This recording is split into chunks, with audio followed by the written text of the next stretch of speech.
चलिए हम बात करेंगे व्हाट इज अकाउंटिंग, अकाउंटिंग क्या है, और हम बात करेंगे अकाउंटिंग की प्रक्रिया, अकाउंटिंग की प्रोसेस क्या है। तो अकाउंटिंग क्या है? तो accounting is the language of business. तो अकाउंटिंग बिजनेस का यानी व्यापार का लैंग्वेज है, यानी भाषा है। तो यहाँ पर व्यापार का क्या मतलब है, बिजनेस क्या है?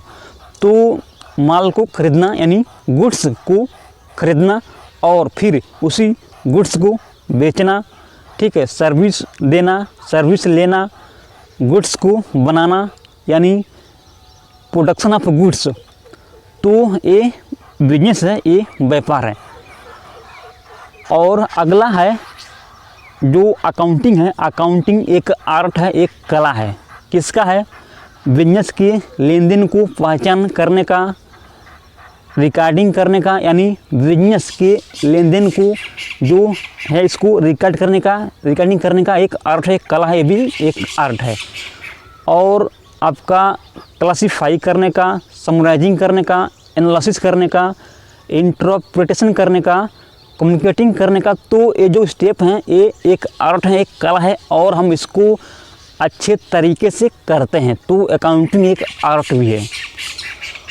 और चलिए अब आपको दिखाते हैं कि अकाउंटिंग की प्रक्रिया, अकाउंटिंग की प्रोसेस। तो अकाउंटिंग की प्रथम प्रक्रिया है identification of financial transactions and events. तो यहाँ पर आइडेंटिफिकेशन का मतलब है पहचान करना, यानी उसको पता लगाना, बिजनेस के लेन देन को पहचान करना। तो यहाँ पर फाइनेंशियल का मतलब है बिजनेस, बिजनेस का। और यहाँ पर ट्रांजैक्शन का मतलब है लेन देन, लेन देन होना। तो जो बिजनेस है, तो बिजनेस के लेन देन को, बिजनेस के ट्रांजैक्शन को हमें पहचान करना है, उसको पता लगाना है। तो यहाँ पर जैसे गुड्स को खरीदना, गुड्स को बेचना, सैलरी देना, रेंट पे करना, टैक्स पे करना, ठीक है, ये बिजनेस के ट्रांजैक्शन है, ये लेन देन है। तो इनको हम पहचान करेंगे, ठीक है, और फिर रिकॉर्ड करेंगे। अपने घर से संबंधित कुछ भी जो लेन देन है उसको रिकॉर्ड नहीं करना है, केवल अपने बिजनेस का ही लेन देन रिकॉर्ड करना है। तो आपको बिजनेस के लेन देन को पहचान करना होगा। और अगला था इवेंट। इवेंट क्या होता है? तो बिजनेस के जो ट्रांजैक्शन है, यानी बिजनेस में जो लेन देन होगा उसके रिजल्ट को, उसके परिणाम को इवेंट कहते हैं। तो ये आपका है प्रथम स्टेप। और अगला स्टेप आपका रहेगा measurement in terms of money. तो अब यहाँ पर जाकर आप लेन देन को पैसे के टर्म में, मनी के टर्म में मेजर करेंगे, नाप देंगे, ठीक है। तो उसी लेन देन को रिकॉर्ड करना है जो मनी के टर्म में रहेगा। नॉन मॉनेटरी लेन देन को रिकॉर्ड नहीं करना है, यानी अगर लेन देन में पैसा नहीं आया तो हमें रिकॉर्ड नहीं करना है। तो लेन देन में पैसा होना चाहिए, ठीक है।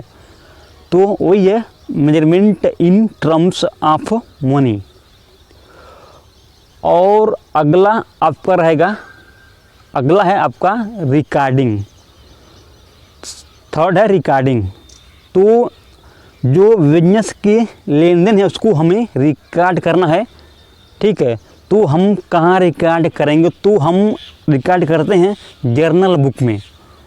तो ये एक रजिस्टर होता है, तो इसी में हम रिकॉर्ड करते हैं अपने लेन देन को, उसी बुक में यानी जर्नल बुक में जर्नल एंट्री पास करते हैं। और अगला स्टेप आपका रहेगा क्लासीफाइंग का, यानी अलग अलग करना। तो जो जर्नल बुक है इसमें जो भी आपने जर्नल एंट्री पास किया है, तो वहाँ से उठाकर हम जो कि लेजर बुक में पोस्टिंग करते हैं, तो वही है क्लासीफाइंग करना। तो क्लासीफाइंग हम कहाँ करते हैं? तो करते हैं लेजर बुक में। तो क्लासीफाइंग का मतलब है एक जैसे लेन देन को, एक तरह के ट्रांजैक्शन को हमें उठाकर पोस्ट कर देना है लेजर बुक में। तो एक नेचर के लेन देन को हमें क्या करना है, लेजर बुक में पोस्ट करना है, जर्नल बुक से उठाकर लेजर बुक में पोस्ट कर देना है। तो वही है क्लासीफाइंग करना, अलग अलग कर देना। तो सपोज जर्नल बुक में कैश अकाउंट 10 जगह है, ठीक है, और सेल्स अकाउंट 12 जगह है, तो दोनों को हम लाकर लेजर बुक में अलग अलग पोस्टिंग कर देंगे, उनका हम बैलेंसिंग कर देंगे। तो वही है आपका क्लासीफाइंग करना। और अगला आपका रहेगा समराइजिंग करना, यानी जो लेजर बुक है इसको हमें समराइजिंग करना है, इसको हमें समरी करना है, इसको हमें छोटा करना है, इसको हमें शॉर्ट में कर देना है। तो वही है आपका समराइजिंग करना। तो जैसे हम ट्रायल बैलेंस बनाते हैं, ठीक है, तो ये समरी क्रिएट करना, समरी बनाना। तो सपोज लेजर बुक में 10 लाइनें हैं, ठीक है, तो जब इसकी हम समरी बनाएंगे तो ए सिर्फ 2 वर्ड में आ जाएगा, ठीक है। तो लेजर बुक ए बड़ा बुक होता है, तो इतना मोटा बुक रहेगा, तो जब इसकी हम समरी बनाएंगे तो ठीक है ये लगभग 10 वर्ड में आ जाएगा, ठीक है। हमें शॉर्ट करना है, छोटा करना है, वही आपका समरी बनाना, समराइजिंग करना, ठीक है, शॉर्ट कर देना, छोटा कर देना।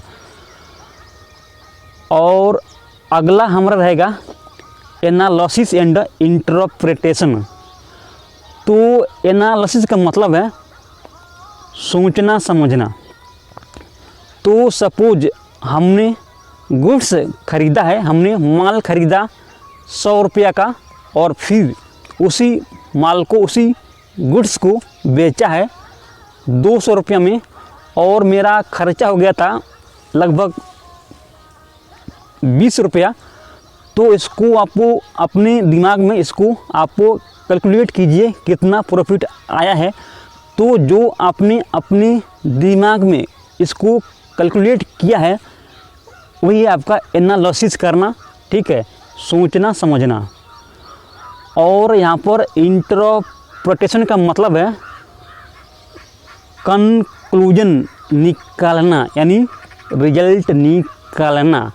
तो सपोज आपका प्रॉफिट कितना आया है, तो आपने प्रॉफिट यहाँ पर बता दिया है कि इतना प्रॉफिट आ गया। तो जो प्रॉफिट है वही आपका है कंक्लूजन, यानी वही है इंटरप्रिटेशन, यानी प्रॉफिट को बताना, रिजल्ट को बताना। तो वही है इंटरप्रिटेशन। और अगला आपका रहेगा कम्युनिकेटिंग टू यूजर्स, यानी जो बिजनेस के जो प्रॉफिट है या जो बिजनेस के लॉस है इसको बताना है यूजर्स को। तो कम्युनिकेटिंग टू यूजर्स यानी प्रॉफिट या लॉस को बताना यूजर्स को बताना है। जैसे बिजनेस में प्रथम यूजर ओनर ही है, और फिर बैंक वाले हैं, इन्वेस्टर्स हैं, ठीक है, इनको हमें बताना है अपने बिजनेस के बारे में क्या प्रॉफिट है या नहीं है, तो इसको बताना पड़ता है। और देखिए स्क्रीन पर ये हमारा अकाउंटिंग की परिभाषा, इसको देख सकते हैं, जो आपने पीछे पढ़ा है वही है सेम, इसमें कोई दिक्कत नहीं है, ठीक है। अकाउंटिंग एक आर्ट है, एक कला है रिकॉर्डिंग करने का, ठीक है, पहचान करने का, समराइजिंग करने का, क्लासीफाई करने का, एनालिसिस एंड इंटरप्रिटेशन करने का, कम्युनिकेटिंग करने का, और हम इसको अच्छे तरीके से करते हैं, ठीक है। तो यहाँ पर देखिए अकाउंटिंग की परिभाषा। तो आज इतना ही। जय हिंद, जय भारत।